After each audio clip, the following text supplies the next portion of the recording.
Sterling Properties of Santa Barbara proudly presents Ken Boxer Live.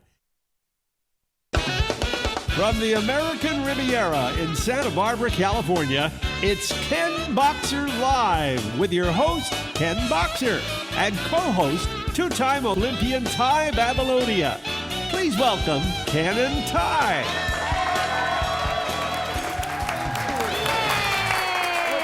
What a treat. Fantastic. Very proud. Fantastic. Awesome. Thank you so very much. I'm Ken Boxer, and let me introduce you to my co-host, not only the two-time Olympian, but she's also the five-time national champion, also a world champion figure skater, the lovely and talented Tai Babilonia. Thank you, Ken. Thank you. So nice. Hey, so how was your week? Good question. What did I do? A lot of phone calls, catching up on work. Well, we're glad you're blah, here. Blah, blah, yeah. Well, okay, but getting to our guest tonight, did you ever watch Leave It to Beaver? You know what, I was a little young, but I have been on YouTube almost every day for the last week, watching all the reruns and just learning about the show. I mean, it was an iconic show, and we are so lucky to have on our show tonight director, actor, sculptor. We've got some of the work here. Tony Dow is with us. Yes. So exciting. So don't go away. We'll be right back with Tony Dow. Yeah! Ken Boxer Live is brought to you in part by the Wildcat Lounge, repeatedly voted Santa Barbara's best dance club. The Eagle Inn, a family-owned hotel near the beach in Santa Barbara. And by American Riviera Bank, smart banking for smart people. Now back to Ken Boxer Live.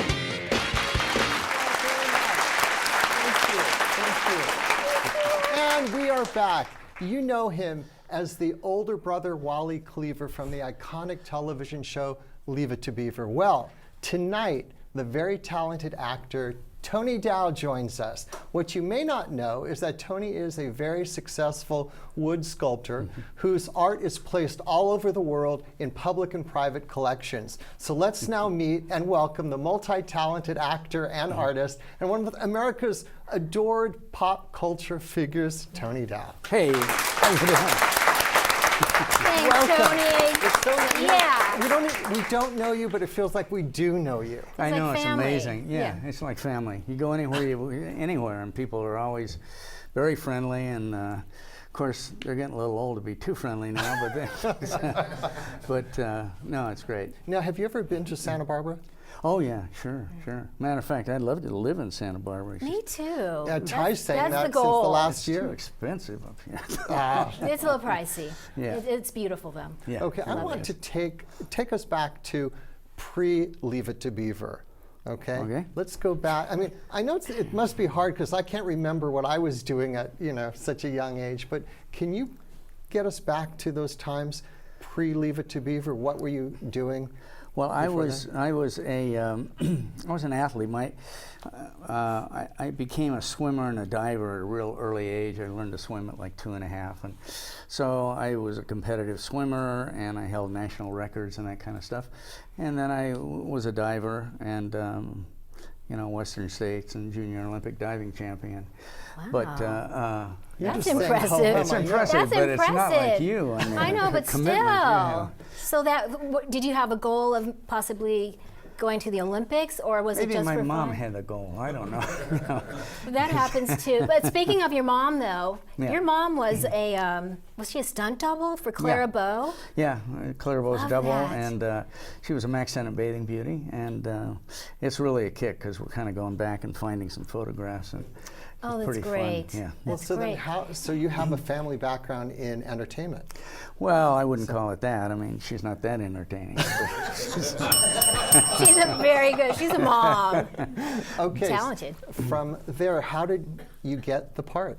Well, actually, I was. I had a diving coach who was a 9 times national champion diver, and the place that we worked out was at a club that had a lifeguard, and the lifeguard was an actor.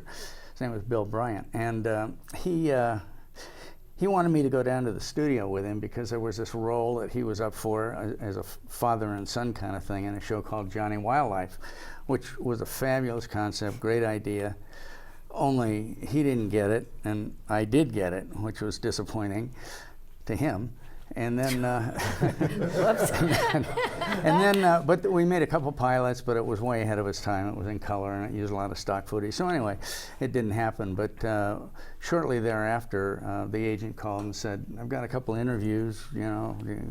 So I went out on one that was Leave It to Beaver, and it happened. Well, what was the audition like? Yeah. Take us through that. You know, they'd already had a cattle call for like 8,000 kids, and they'd seen everybody in Hollywood and even New York, some in New York, and so you know, they were kind of desperate at that point. And so this Harry Ackerman, who's a kind of an old-time movie guy, he had executive produced this Johnny Wildlife thing, and when they needed a new kid, because the kid who did the pilot, played Wally in the pilot, he grew too fast. Mm-hmm. He got bigger than Mom and Dad, you know, in that 4 months that they're trying to sell the show. So they said, we either got to get taller parents or shorter kids. So I fit the bill, and it was really interesting. So I don't know. I really don't know how many people, because he sort of had me come in and meet them on, you know. But you didn't have a lot of acting though up to that point. How could you tell? No, I Well, mean, hey, did you ever wait a have minute. studied? You're going to let him talk to me like that? You're a natural. Jerry Mathers, when he was here, said that he had, you know, he started when he was 2 years old. He had a lot of experience. Yeah, but you didn't. No, I didn't. Yeah, and, None. No lessons. No lessons. Wow. Johnny Wildlife was the first thing, and then the Beaver show. And you can actually tell if you look at those shows, those first We've Beaver all shows, seen them, and you can't tell. Honestly. Well, can you tell? No way, right? No way. I think I So got great. better. I think I got better with time, you know, because I understood it more. Was it It's fun? tough. Was it enjoyable being on that set? Oh yeah, it was great. You know, It was a real family. It was a real family, and you know, Hollywood was different then. It was, you know, we'd go to the commissary, and Robert Mitchum would be there, and Anthony Perkins would be over. You know, I mean, it was just Right. the whole studio thing was like a family. And how did you juggle? Sorry, Ken. How did you juggle school? Did you go to school on set? or- On set, Okay. 3 hours a day, Right. like you Like we mentioned did. that you did, Absolutely. which. The required 3 hours. And did you get a better education, or do you think? You Better did? education because we were traveling a lot. Yeah. All over Europe and Russia, so that's better than the books. Yeah, it really is. I think it's a matter of whether you apply yourself. 3 hours of one-on-one instruction can be pretty good. Absolutely. And Bill Mooney told us he loved that instruction on the set. Really? Yeah, you got loved it. instruction? Yeah. Doesn't seem like it to me. I don't know. He'll watch the show and he'll see that. But we have a clip of your being Wally in Leave It to Beaver, and everyone's going to recognize you in this clip. So Okay. Let's I'm going to watch you as you're watching them on Flashback it. time. This is let's your go life. back. All right. Tony Dow. Can't get away from it. huh? No. Did your father tell you what kind of a suit to buy? Oh, no, I'm buying this by myself. Yeah. All he said was to call him up about the price. I think you'd probably like a nice tweed. Well, I don't know. Well, could we kind of look around by ourselves? Well, you know. It's hard making up your mind when somebody's telling you what you ought to like. Well, you boys go right ahead. Well, gee, thanks, mister. You know it'd be great, Wally? Well, what, Beav? Well, suit me out blue jeans. Hey, get a load of this one. Boy, this is really weird. Yeah. How come they make kids' suits so stiff looking? Oh, I don't know. Like he's just to scare you, so while you're in them, you won't do anything bad.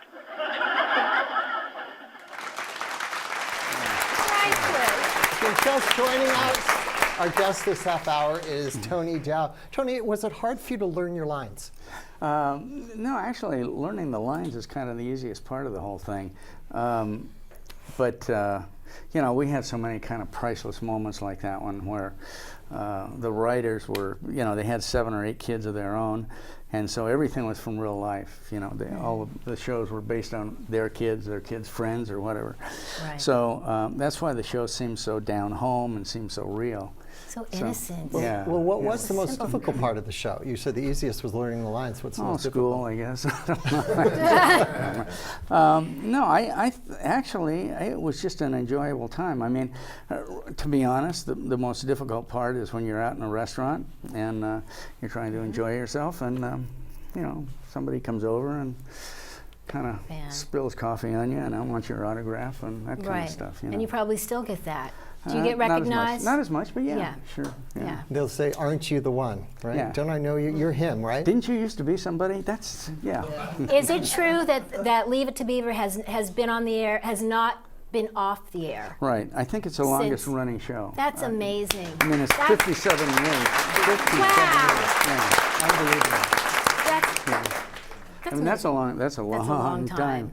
And who would have thunk it, you know, back then? I mean, but that means it was a great show, it great was, writing. It was a great show and great writing. Right. And it sort of lived on in everybody's heart, you know. as Why an do you innocence. think that, though? I mean, a time of my innocence. daughter, who's 2.5, will be watching Leave It to Beaver soon. She will. On YouTube. She doesn't Absolutely. get the jokes on. She will be watching She's you. brilliant, huh? No, but seriously, why do you think it's still, over the years, is still, you know, something that people just enjoy watching Well, it's the over and over writing. again? It's the writing and it's the production. I mean, the writing was really sensational, and then I think the cast was good. I mean, it was a good melding of the cast, and you know, I don't know, but I do, and I have for a long time thought it was definitely one of the best sitcoms. It wasn't the funniest because we didn't do jokes, but it was a true sitcom. And the humor came out of the situation. So. Right. You know, I mean, I think that, and that time of innocence, I mean, back in the late 50s, early 60s, that's kind of a thing that we all lived back on, if any of us lived in that time. Did anybody live in that time? I came in at the end. Yeah. If you could think back on the memory that holds for all these years about that show, is there one particular memory that you will always have with you? Well, in general, it's just all the amazing people that you got to work with and got to, you know, see. I mean, I remember being on Stanley Kramer's set when he was doing Judgment at Nuremberg. So watching Spencer Tracy, you know, I mean, that's priceless. You can't, you know, you can't. That's priceless. So that kind of stuff was really great. And as far as the show goes, you know, scenes that are funny. My favorite scene is the bathtub scene, which you guys have talked about, right? Where you know, the Beaver and Wally have to go up before dinner and take their bath, and so they're talking about something else, school, what's going on. In the meantime, they're dunking the towel in the thing, and they're getting it wet, and they're doing this and wrinkling it up, and they're, you know, sitting on the side of the tub. And then as we start to leave, Beaver reaches in his pocket and throws a bunch of dirt in, and he says, "That'll leave a ring." Oh my God. Great. That's great. You know. I mean, when you look at it now, do you see yourself in those episodes, or is it somebody else? Well, Great question. yeah, it is. You know, it really is like somebody else. I mean, it's hard to associate with, quite back that far. But I mean, I'm really proud and happy that I was able to do it, and feel great. very fortunate. So you segue from there, from Leave It to Beaver, you segued into, I didn't know this, directing and behind the scenes. Yeah, well, we did another series called the New Leave It to Beaver, which was in the 80s. And That's so long ago now. Yeah, right. You know, the new Leave It to Beaver in the 80s. Right. And it was about, you know, Beav and Wally and Mom and their kids, and it was a terrific show. We did 105 episodes. And you of those. directed these? I directed a couple of episodes. I wrote a couple episodes. And your son, your real life son, was in. Yeah. I don't know if anybody remembers, but the Springfield game was a big thing that Wally looks back on. It's, you know, he made the last basket in the Springfield game from half court, and so they did a show about that. And my son was the one who. You mentioned earlier about the character Wally. Did you have an opportunity to grow with the role yourself? Did you add anything to that particular role than what the directors were asking for, or the writers were asking for? Well, you know, I don't think that they didn't want quote unquote actors who were going to develop characters and they wanted kids like the kids next door, you know. Right. So I don't think that you know, we got into our characters. We knew what they were. I mean, they were basically us. I wasn't, you know, doing a character. I mean, if the guy who played Wally had been a bookworm, you know, I'm sure instead of revolving around sports, it would have revolved around, you know, the debate team or something. Right. But It worked. Whatever it was, it worked. Yeah, The it was a good chemistry. combination. It's amazing. Yeah. Yeah, it's great. And you're still seeing Jerry Mathers from time to time, right? You're still a very good friend. Yeah, I see him a few times a year, and oddly enough, I saw him yesterday because he and I did a little. He's doing a little film, and he called me and asked me if I'd do a little bit of shtick in it. So. And you got a cameo role in his film, and you're a bartender. You play a bartender. I'm a bartender, yeah. Which Great, great. Perfect. But now, after Leave It to Beaver, there's life before the Beaver, life during the Beaver, and life after. Right. You became an unbelievable, recognized sculptor. Yeah, well, that kind of happened really late on. I'd always, as I was growing up, I had done a lot of copper brazing and building sculptures, but I had always planned that when I retired from directing, acting, whatever it was, I would try to become a serious sculptor, you know. So I would, so I retired a little bit prematurely. All the shows that I was directing went off the air, and then I had a health deal, and so then when I came back, everybody was new, you know. So I'd go on these interviews. It was always fun. You go on an interview, and there's a 28-year-old executive there. Oh, I walk talking. right. If I see anyone under 40, I know to just leave. Yeah. Because they don't know anything. Well, it's a waste of time. So he said to me, he said, "Have you ever done comedy?" He did not. Yes, he did. And about that time, I decided, you know what? I think I've grown past this. Yeah. Or how many something. followers on Twitter do you have? That's when I know I'm in trouble. Yeah. That's part of the But pitch. I want to go to a clip. We have Okay. a clip of your working in your Studio. your studio. Art studio. Your art studio. Okay, I want people to see that. So let's watch Okay, that right great. now, and we'll Great. get a little bit of how you work. Hi, I'm Tony Dow. I'm sort of doing a second career here as a sculptor here in my workshop at the moment. And what I primarily do is I work with burl wood. It's a very hard wood. And I do figures. So the inspiration for most of my stuff tends to come from nature. I mean, I love nature. I love contrast between different materials, different colors, but primarily different shapes. I used to come out here and I can work for 8 hours straight, you know. I mean, you get motivated by working and you get enthused. I think that's the thing I like the best is that period between starting to create something and getting it to a point where you see, you know, what's happening. You know, you just keep doing it and you keep coming up with ideas and you try them, and if it works, cool, and if it doesn't, go into something else.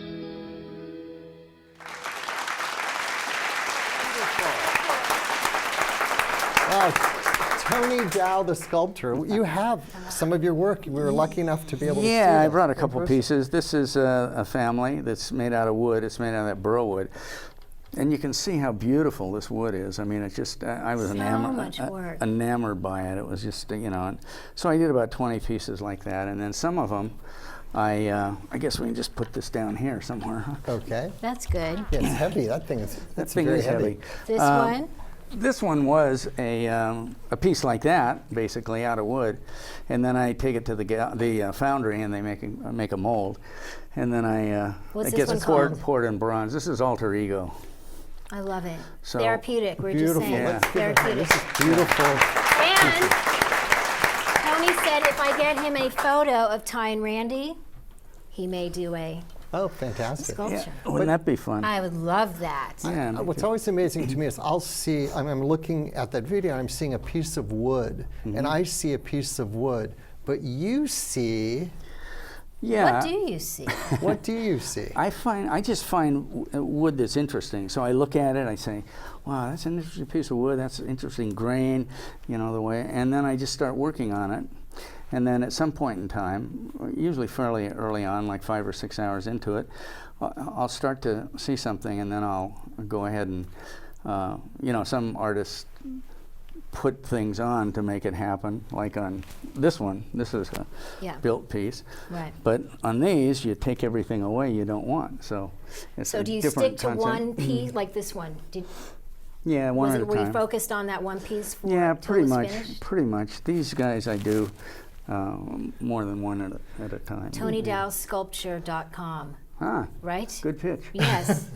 It's all there. Do It's you, beautiful. do you see the end result first and work backwards into how to get to it? Or do you just, as you go? No, at some point in time, I visualize what I want to do, and then I go ahead and attempt to create the visualization that I have, which sometimes works and sometimes doesn't. But where did you find this talent? Where did you find? I don't mean, know. how did it come up in your life that you're saying? Just like the Leave It to Beaver just came about. You Yeah. didn't know, it just I like came. that. Right. But now this just. Organically. This just came my out. my folks were very creative. My mom was creative. My dad was a builder and designer, and so, I think there were a few genes in there that. Someone on Facebook, when I posted your photo and that you were coming here, wrote you did something behind the scenes on the film Psycho. No? No, I don't know. And maybe it was a joke. They said, ask Tony about behind the scenes on Psycho. And I'm, okay. Okay, well, you've asked, and there's and nothing. no answer. Okay. Bupkis. Next. And next, getting back to the sculpturing. Yes. How do people, besides the website, I mentioned that you were in the Louvre. How did that happen? Your artwork. I was in a showcased. Really? Yeah. Yes, I can was you in a believe that? well, I Whoa. was in a gallery down in Beverly Hills, a really nice gallery, and unbeknownst to me, they sent some photographs of a few of my pieces to this juried show that's at the Louvre every year, and it's a international show. There's artists from all over the world. There's painters and sculptors, and they accepted one of my pieces, and I was one of two sculptors that sort of represented. Congratulations, Tony. Yeah, pretty cool, huh? Huge. Yeah. Just again, fell out of the air. It's so much passion. But in was your that the work. first time that you had the affirmation that you're not just good, you were outstanding as a sculptor? Well, I don't know about outstanding, but I think that what I happened. think so. What You need to see these what happened words. was certainly nobody in France knew who the hell I was in terms of the Beaver show or anything. So they judged it on its merits. So that was good. That was fulfilling. Okay, the So obvious great. question now would be is, do you get more satisfaction doing the artwork versus the acting? I think I do. I mean, I think you can go into your studio and work for 10 hours and come out with something that you've created, you've started, you've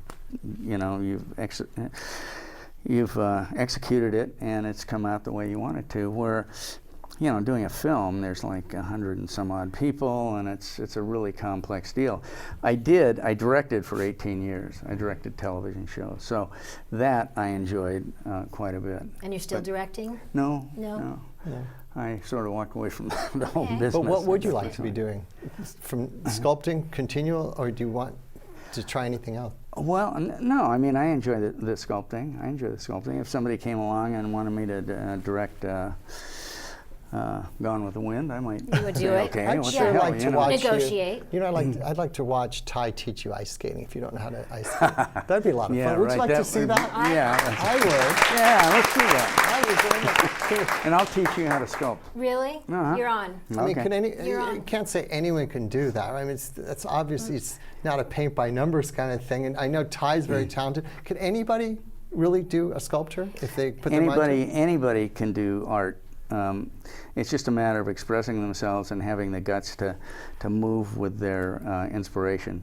So I think that I think everybody has a creative bent inside them, and it's starting to come out. And most people, it comes out, or a lot of people it comes out. But a lot of people suppress it because they say, "Oh, I can't draw." Well, they say that about skating. Oh, my ankles turn in, or oh. You heard me. Not your ankles. What do you It's not your ankles. What do you do when you've got this big piece of wood and you're carving? I've always wanted to know, like when Michelangelo's doing David, if all of a sudden you're going, "Oops, what am I going to do?" What do you do when you all of a sudden you're doing this creative piece and you're going, "Oh my God, oops"? Some of the best things come out of mistakes. It's interesting because you know you're following something in your mind and you're going along, and then for whether it's a mistake or whether it's something else, you kind of change directions, and it's like Bob Dylan said this. I think he said that he didn't write those songs. You know, somebody wrote them and gave them to him to they were blown to in the create. wind. And it's the same thing with sculpture. You know, you kind of just work at it and it happens. You know. It's beautiful. Oh, I'm so appreciate impressed. that. I'm Well, so impressed. Thanks. And how many pieces do you have being sold now at any given time? Well, I'm up to about 120 pieces, and I think Holy mackerel! It's time for a show. It's time for a show. Yes. I think I have maybe 60 pieces. I've sold 65, 70 pieces. Okay, and people go to the website and they can see some of these, right? I'm at a gallery in Laguna, so it's called the Awesome. DeBilton Gallery, and one in Scottsdale, and one in Little Rock, one in Tucson. Wow. Tony Dow, You know, Tony, sculpture.com. I told you it was going to go by really quickly. It's gone. It's gone. It's gone. It's gone. We're done. Just like Leave It to Beavers, a short Surreal. half hour. We're so delighted to have you Hey, here. thank you very much. Thank you Ken. so much. It's nice to meet you. Nice to meet you too. Thank you, Fantastic. Thank you.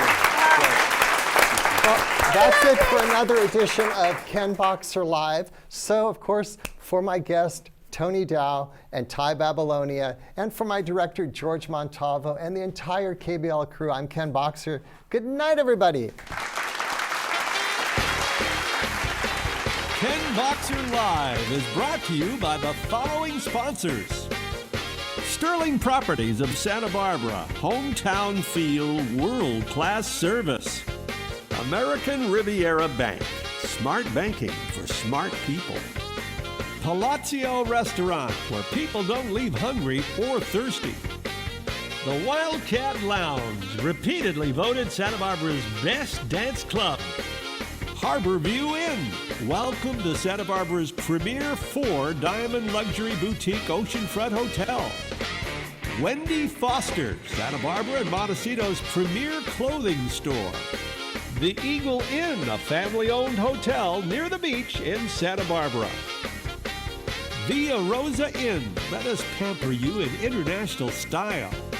And by Taffy's Pizza, delivery, pickup, or dine in.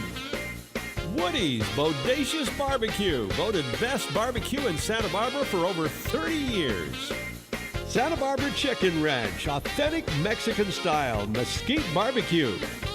Los Arroyos Mexican Restaurant, takeout. Santa Barbara Bar, finally, nutritious tastes great. Country Catering, Meat Market and Deli. Their food not only fills your plate, it nourishes the soul. Jack's Bagels and Bistro, serving the very best food in a friendly and relaxed atmosphere. Quality food and genuine drinks. Jill's Place, where the locals go to eat.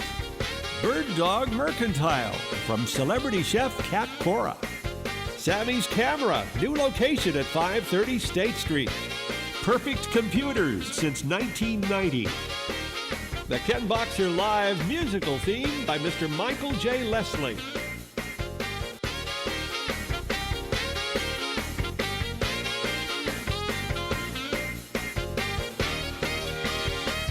From all of us at Ken Boxer Live, I'm Baron Ron Heron. Good night, everyone.